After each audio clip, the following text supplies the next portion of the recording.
Cultas e vinho verde. Duas mulheres, uma conversa e um bom vinho. Com Inês Menezes. Olá, Cultas e Vinho Verde é o novo podcast do Público. Já agora, se me permitem, um título genial da Inês Bernardo, produtora também deste podcast. Podcast que tem, naturalmente, vinho verde e tem convidadas movidas pelo espanto e pela curiosidade, pela adrenalina também, como se ouvirá a seguir. Vemos, ouvimos, lemos e bebemos também. Não podemos ignorar. A convidada de hoje é a poeta Filipa Leal, jornalista, escritora, mas como quis ser poeta aos 11 anos e aos 45 já tem 15 livros editados, para mim é poeta.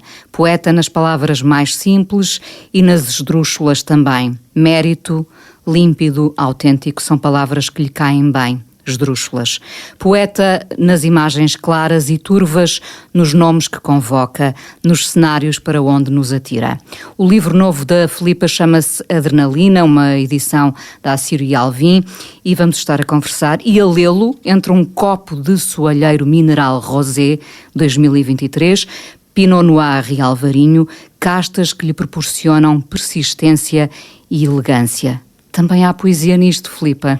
Há poesia em tudo isto, Inês, também em ti e também na maneira como tu nos apresentas. Muito obrigada a ti e à Inês Bernardo, que ideia extraordinária de facto, e na verdade o nome deste podcast já podia ser o nome, que pena não me ter lembrado de um poema ou de um próximo livro meu ou de alguém que o roubasse.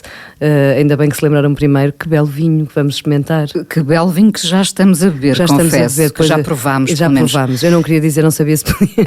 Este é um dos casos únicos, raros, em que de facto podemos beber em serviço. Exatamente. Também podemos beber em serviço.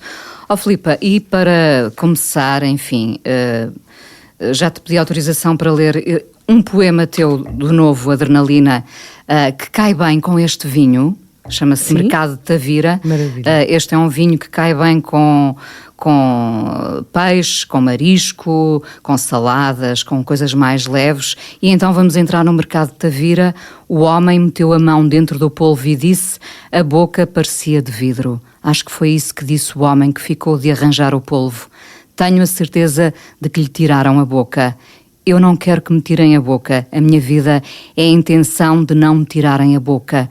Existo pela boca fora e morrerei pela boca. Mas a minha boca também é de vidro. Porque todas as bocas são frágeis também? Também, Inês, e na verdade há uma coisa que eu acho que este livro, relendo o livro, quando comecei as provas, cheguei à conclusão de que este livro tem bastante sobre o medo de nos calarem. E o medo de nos calarem não apenas a nós mulheres, não apenas a nós poetas, não apenas a nós cidadãos, não apenas a nós seres pensantes, seres mais críticos, seres mais opinativos, se quiseres. Eu e a família e os amigos mais próximos sabem, sou uma pessoa com alguma dificuldade em não dar a minha opinião, às vezes um bocadinho contracorrente, ou seja, sei que às vezes, aliás, há um poema em que eu digo, por favor, qualquer coisa, ensina-me, por favor, a estar calada, a estar mais calada e a perceber que não é preciso dizer tudo. Porque, e na verdade isso vem um bocadinho da minha mãe, que em qualquer mesa de amigos ou do que fosse, nunca se importou de se impor e de se impor, não no mau sentido, mas de dar a sua opinião, o que lá estou eu já a usar uma palavra que seria a dos outros e não a minha, mas no fundo dar a sua opinião, mesmo que não fosse a mais desejada naquela mesa, e mesmo que fosse a única a ter aquela opinião. E eu acho que estamos num tempo demasiado politicamente correto e a sensação de que me querem calar às vezes, nos últimos anos, tem-me perturbado um bocadinho. E falo também nas mesas dos amigos, nas mesas das famílias, ou seja, e pronto, eu estou a tentar, crescendo, perceber que às vezes não é preciso dizer tudo. Também calma, não é preciso dizer tudo. Também gosto bastante de beber um copo de vinho, e o vinho também nos torna mais comunicativos às vezes. Liberta algumas palavras inesperadas também. Exatamente, e portanto, na verdade, é um bocadinho sobre isso que trata esse poema, que é curioso que eu tenha escolhido, porque é um dos poemas que eu mais gosto do livro, O Mercado de Tavira. Muito bem. Já agora é porque, enfim, a tua mãe foi uma figura muito marcante na tua vida, falas muitas vezes dela. Terá sido por a ter ouvido tantas vezes, a dizer às vezes até o impensável, que acabaste a ser assim opinativa, hein? Eu acho que sim, pode haver uma questão genética, não sei se há genética nisto, mas os meus irmãos não são tão como eu e são muito mais sábios no sentido de guardar para eles às vezes coisas que não são precisas, não é preciso realmente dizer tudo. Eu de facto, na altura, eu achava, às vezes ficava nervosa quando a minha mãe começava a dar uma opinião que eu sabia que não ia ser bem recebida naquela mesa, fosse da família, fosse dos amigos, porque a minha mãe não tinha nenhum cargo político, nem cívico, mas era professora, portanto imagino que nas aulas e com os alunos o fizesse, e naquela altura causava-me imensa ansiedade. Eu às vezes pedia mesmo à mãe, mas porquê? Mas não há necessidade, porque depois a minha mãe não era polémica, isto não era a gritaria, era uma pessoa extremamente ponderada, mas dizia o que achava, e às vezes depois isso é que gerava uma polémica à volta. Eu sou um bocadinho menos calma do que a minha mãe, portanto tenho que aprender a ser capaz de ser assim, ter a sabedoria que a minha mãe tinha, mas se calhar com alguma calma, porque às vezes há assuntos, talvez pela minha idade, que ainda me tiram do sério, e depois quando nos tiram do sério às vezes não é fácil dizer com calma aquilo que nós pensamos. Mas sim, acho que esse exemplo foi muito importante para mim, perceber que podemos, e eu acho que devemos, quando não concordamos, porque às vezes há pequenos bullings, há pequenas coisas desagradáveis que nós assistimos, tanto na vida profissional como na vida pessoal, calados. E eu sou mesmo contra isso.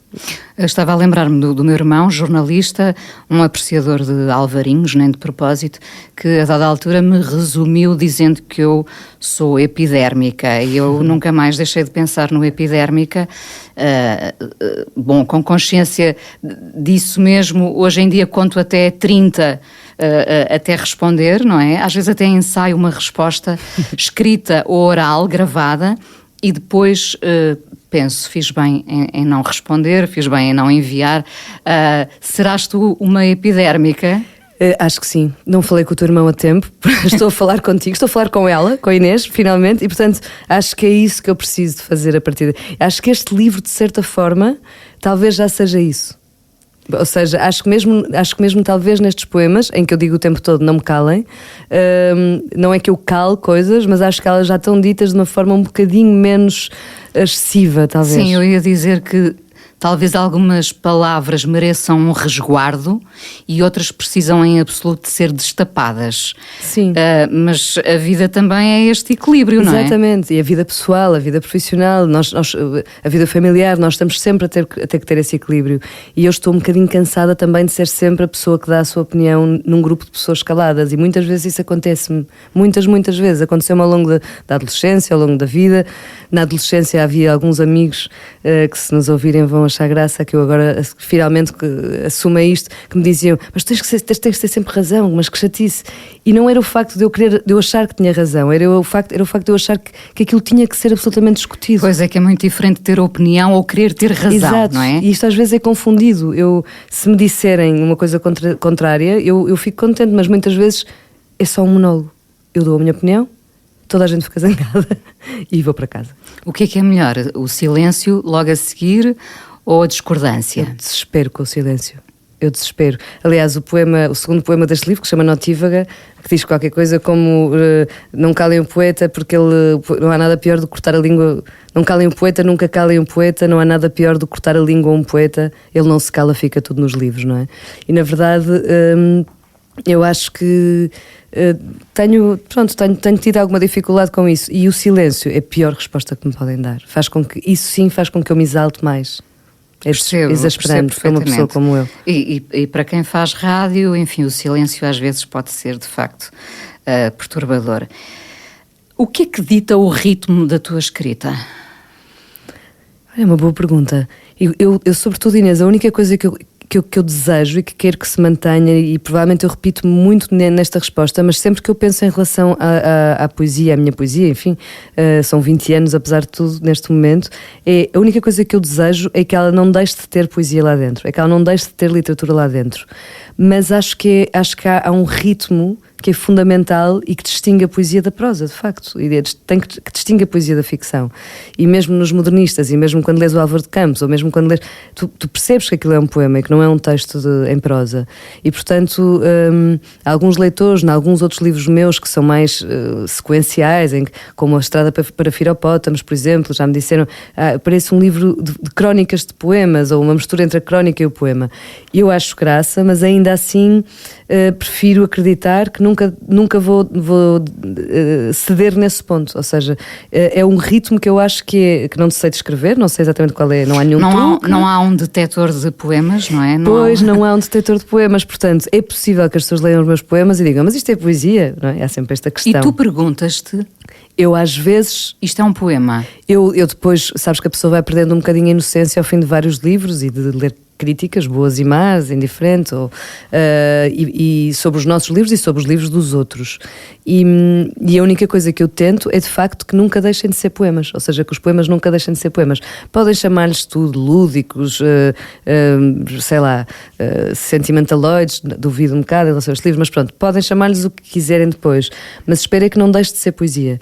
E acho que para isso há um ritmo que só nós, acho que quem escreve, e tu sabes, porque também escreves, acho que é uma coisa que nos acontece, muito mais do que nós fazemos acontecer. Ou seja, quando eu me sento a escrever um poema, eu sei que é um poema que eu estou a escrever e não é uma crónica, não é uma nota de um ensaio, pronto, não é uma parte de um texto de ficção. Sei que é um poema e não sei explicar porquê. Na maior parte das pessoas que escrevem um fator determinante, acho eu, que é a atenção, não é? Observação, atenção. E eu estava a pensar que para estarmos atentas, às vezes é preciso andarmos distraídas. Isso é maravilhoso. Isso estava outro grande título, Inês. Tu és maravilhosa. Não, agora guarda esse, senão eu vou roubar. Eu guardei. Guarda, porque senão eu roubo. Sabes que os escritores também são os grandes ladrões, portanto devemos ter que ter cuidado uma com a outra. Não, mas sim, acho que sim, é preciso andar muito distraído às vezes para poder depois de facto encontrar aquilo que não procuramos. E na verdade acho que com o tempo o que me está a acontecer é mais isso do que o contrário. É, no fundo, mesmo como leitora, eu procurava nos livros aquilo que eu queria encontrar, aquilo que tinha a ver comigo naquele momento. Hoje em dia, sim, e uma identificação, digamos assim. Hoje em dia o que eu sinto é, eu procuro aquilo que eu não sei que quero encontrar. Portanto, quando eu leio um livro, o que me surpreende é o que não tem a ver comigo. Finalmente cheguei a esse momento da vida, que eu acho que é muito diferente o leitor antes desse momento, não é? Que é o leitor que procura aquilo que está a sentir, para se sentir acompanhado, que é uma coisa maravilhosa também. Neste momento surpreende muito mais aquilo que não me acompanha. O que leio não me acompanha e me surpreende porque não senti, porque não vivi, e porque me desafia a memória, porque me desafia a inteligência, porque me desafia o pensamento e as emoções. É isso que te pode fazer voltar, por exemplo, a um livro. Por exemplo, imagina, a um restaurante, e nós estamos aqui a beber o nosso copo de soalheiro rosé, uma estreia para nós também. A um restaurante nós voltamos quando há ali uma plenitude, não é só pela comida, foi também o ambiente, foi a maneira como nos receberam. Porquê é que se volta a um livro? Olha, na verdade, no meu caso, muitas vezes, e no teu de certeza, muitas vezes por motivos profissionais, não é? Como nós trabalhamos com livros o tempo inteiro, muitas vezes, e tu traz a mesma experiência, temos de voltar aos livros, e ainda bem, porque temos de os revisitar para novos programas, para novos podcasts, para novos textos, enfim. Portanto, eu estou constantemente até de regressar aos meus livros, e a verdade é que eu só percebi recentemente, na altura em que estava aqui a fechar o Adrenalina, e quando comecei a ler e a reler para um projeto novo de televisão que há de estrear para o ano, se tudo correr bem, e tive de reler muita coisa que tinha lido, algumas delas aos 18, aos 19 anos, e agora com 45 anos, por exemplo, dou-te um exemplo muito claro, O Estrangeiro do Camus.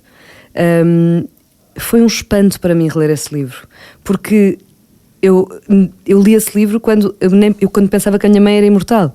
Por exemplo, falando das mães, eu não me lembrava sequer, isto é absurdo, mas a memória, olha, já o Fernando Pessoa dizia que não se lembrava de nenhum livro que tinha lido, tal tinham sido delirantes as suas leituras, portanto eu esse problema já resolvi comigo mesma, e a minha memória para a história, para o enredo não fica assim muito, fica a sensação, fica aquilo que eu apreendi do livro noutros campos.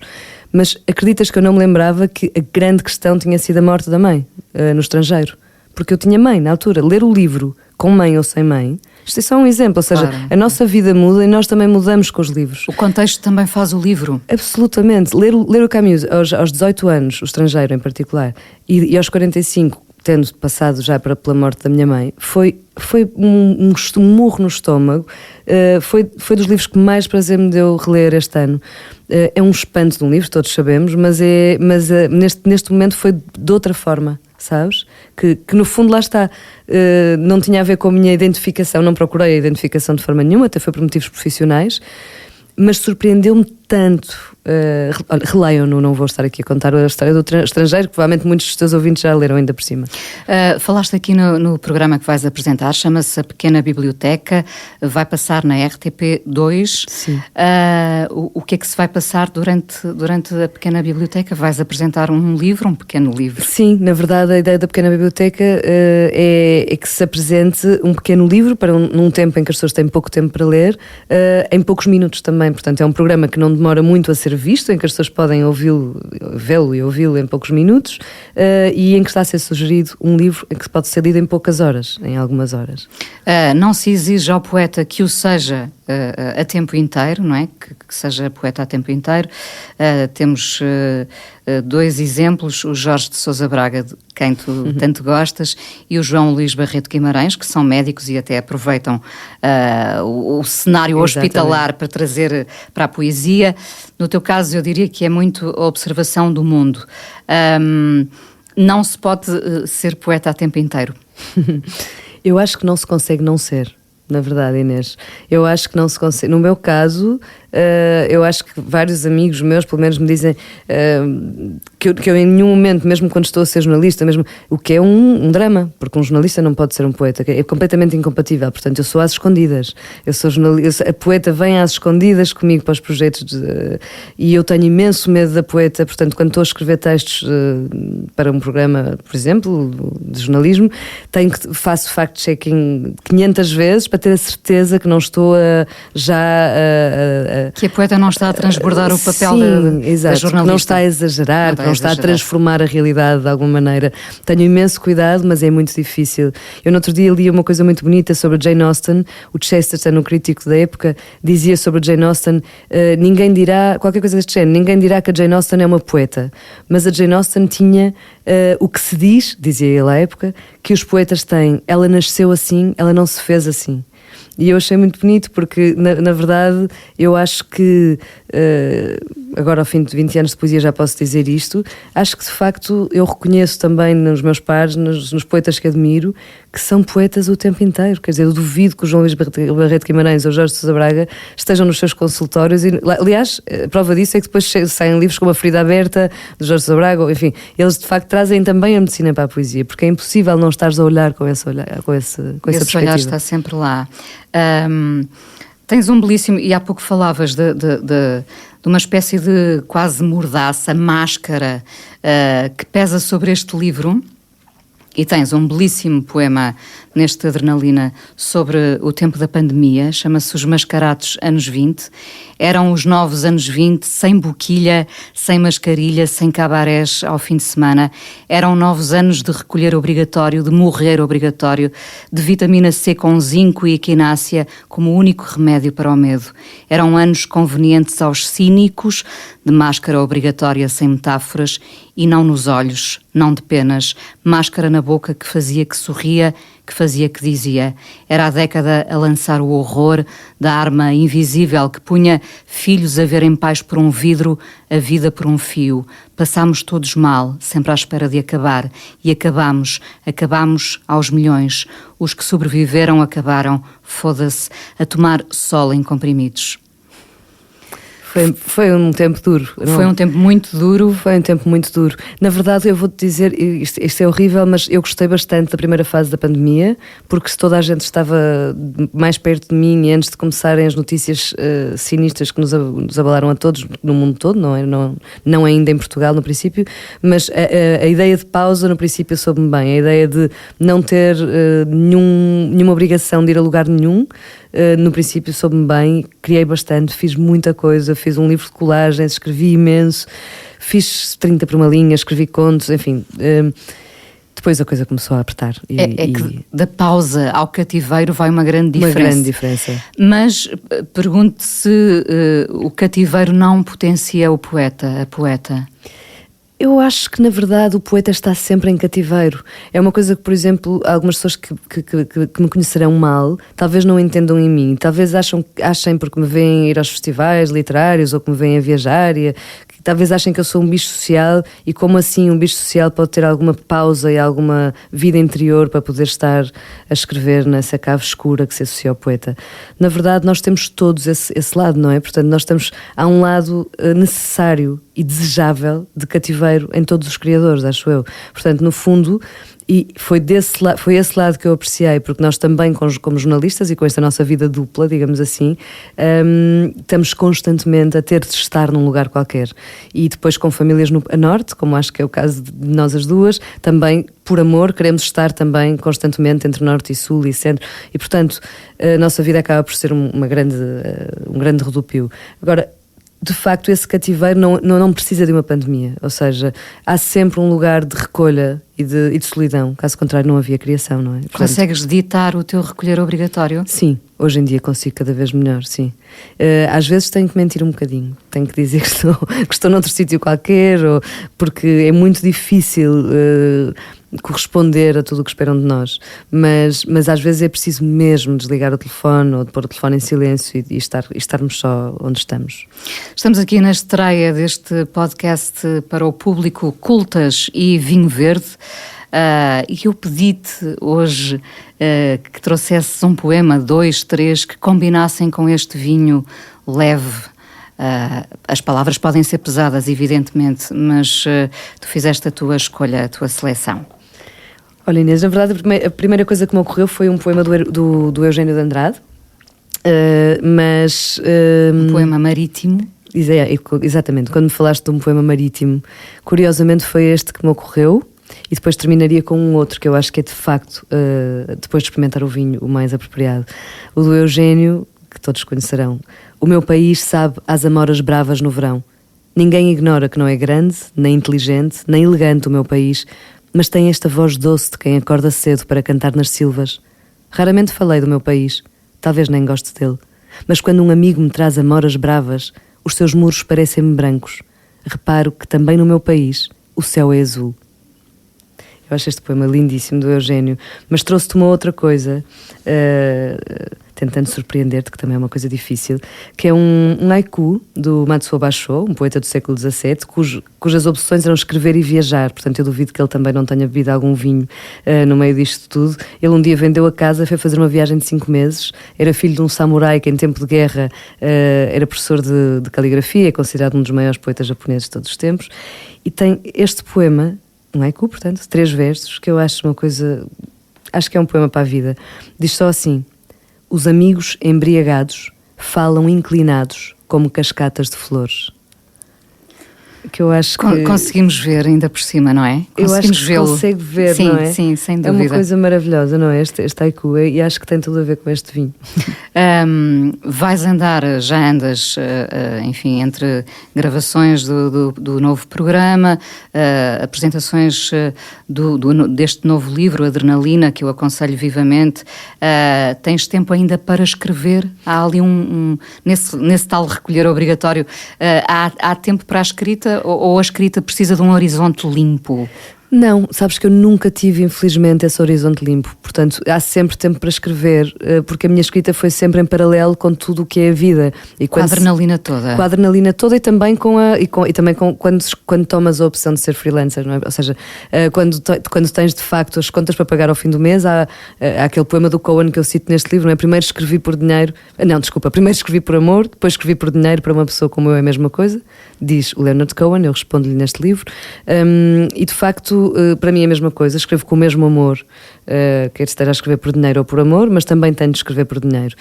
Na verdade, são coisas que não se misturam, mas que estão sempre próximas. Portanto, na verdade, eu entreguei o Adrenalina está pronto e eu agora poderia fazer-lhe uma adenda de mais 20 ou 30 poemas que, entretanto, fui escrevendo. Não quer dizer que eles vão todos entrar num próximo livro, mas às vezes ter o livro pronto faz com que nós escrevamos mais. Portanto, eu estou a continuar a escrever e nunca parei, na verdade. E sabes que à medida que te vou conhecendo um bocadinho mais, consigo ver na perfeição a miúda que aos 11 anos já queria ser poeta. São a mesma, parece-me, consigo imaginá-la já opinativa, a recuar quando tinha que recuar, mas a ter a sua voz, a impor-se. Eu espero que sim, sabes? Na verdade, eu lembro-me de mim como criança um bocadinho mais tímida do que fui depois na adolescência. Portanto, não tenho a certeza de já ter na altura esse estofo, mas imagino que sim, porque para eu tão determinadamente já ter decidido o que eu queria ser aos 11... Já estavas forrada a palavras, eu acho não é? que sim. Foi uma certeza absoluta desde muito pequenina. Que bom. Filipa, muito obrigada por teres vindo. Obrigada. Estivemos aqui neste Cultasi Vinho Verde em estreia a beber este soalheiro rosé, Alvarinho e Pinot Noir de 2023.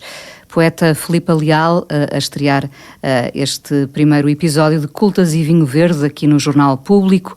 Várias mulheres irão desfilar aqui nas próximas edições. É a minha seleção, acredito que será a melhor. Obrigada, Filipa. Obrigada, Inês, muito obrigada. Cultasi Vinho Verde, com Inês Menezes.